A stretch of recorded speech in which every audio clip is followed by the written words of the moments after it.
ഓണം കഴിഞ്ഞൊരു ഓണപ്പരിപാടി വെച്ച് എങ്ങനെ ഉണ്ടാവും? അതെ, നമ്മുടെ ഫോക്കസ് അക്കാദമിയിൽ ഈ വർഷത്തെ ഓണം നമ്മൾ ഓണം കഴിഞ്ഞിട്ടാണ് കണ്ടക്ട് ചെയ്യാൻ വിചാരിച്ചിട്ടുണ്ടായിരുന്നത്. വേറൊന്നും കണ്ടല്ല, നമ്മുടെ മിസ്സ് ഉംറയ്ക്ക് പോയതായിരുന്നു. നമ്മുടെ അക്കാദമിയിലെ ആദ്യത്തെ ഓണം ആയതുകൊണ്ട് തന്നെ എല്ലാവരും നല്ല ത്രില്ലിലായിരുന്നു.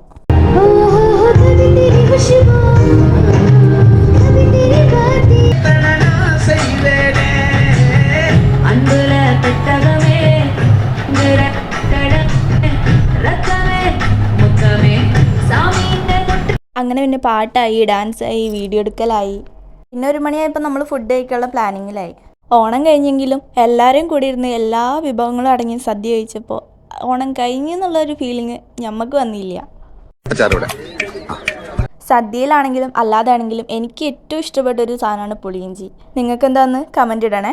പിന്നെ തോരൻ വന്നു, ഓലൻ വന്നു, കാളം വന്നു, അവിയൽ വന്നു, എരിശ്ശേരി വന്നു, ചോറ് വന്നു, സാമ്പാറും വന്നു, 2 കൂട്ടം പായസവും വന്നു.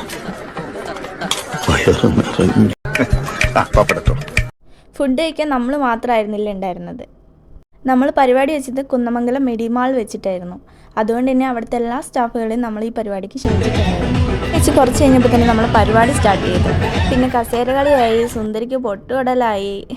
നമുക്ക് ലിമിറ്റഡ് ടൈം മാത്രമേ ഉണ്ടായിരുന്നുള്ളൂ. അതുകൊണ്ട് നമ്മൾ ഒരു 3 പരിപാടിയിൽ നമ്മൾ പരിപാടികളൊക്കെ ഒതുക്കി.